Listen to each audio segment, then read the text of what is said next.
To be honest with you, no. In the area that I track very closely in protectionism, they're not a problem solver, they're a problem creator. The G20 said that they learnt the lessons of the 1930s and wouldn't engage in protectionism. In fact, actually what they've done is tilt the playing field in favour of domestic firms on many occasions. Then they've gone forward and denied that they've done it, and then some of them have even claimed victory in the fight against protectionism.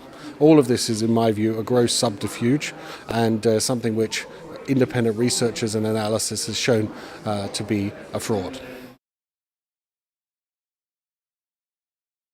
If it is able to use its political and economic outreach of each member to reach out to members outside the G20, as Germany has done this time with Africa, then yes. If it continues to be a sort of talk shop which discusses everything of, topical importance under the sun, I think no. And I think it's very important the G20 make up its mind on this, because it's been 10 years since Pittsburgh and people are getting a little fatigued with the generality of G20 discussions. Focus, focus, focus.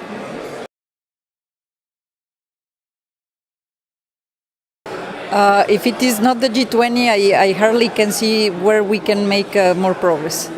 Of course, all the institutions at the OECD, we have been pushing for new approaches to economic challenges. We have been pushing for a multidimensional standard of living for people, the well-being agenda. That's fine. But the G20 first is a leaders process, which is fantastic because you have the political will.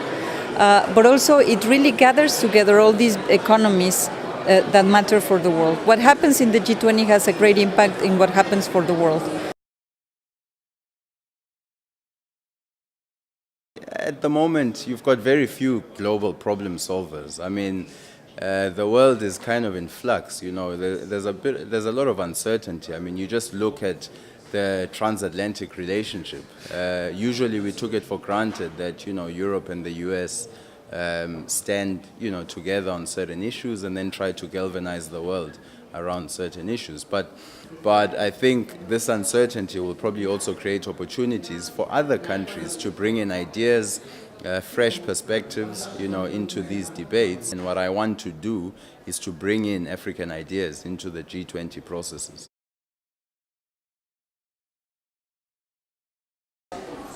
In the currently difficult global political situation, the G20 is a key stepping stone towards global problem solutions. The G20 can foster trust among political leaders from around the world, and this is highly important in order to address the global challenges we have to tackle.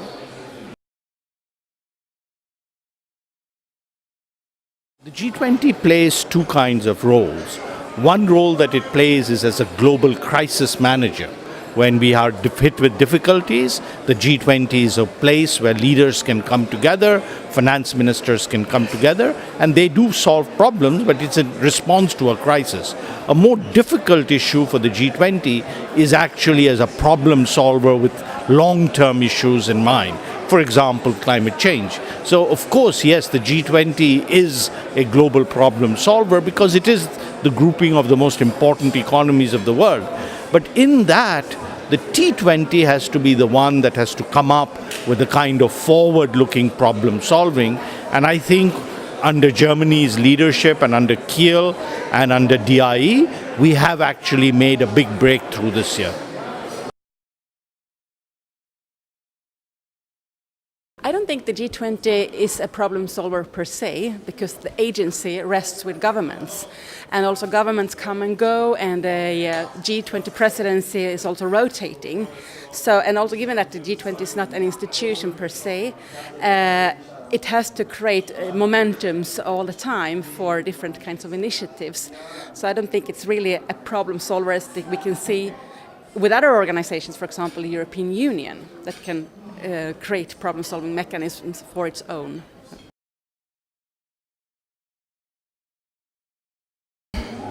I think G20 has a great potential to facilitate the process of solving the challenges which are there in G20, because the G20 per se decision making would not be very helpful unless members are committed to implement it. I noticed that there are a lot of criticisms on the G20 because its lack of the implementations mechanism some scholars just describe G20s as a mechanism without teeth. But I think the G20 have a very important role. Firstly, it can be realized the commitment, consensus among the major economics. This is very important. I think this is the basis for the joint effort and common action.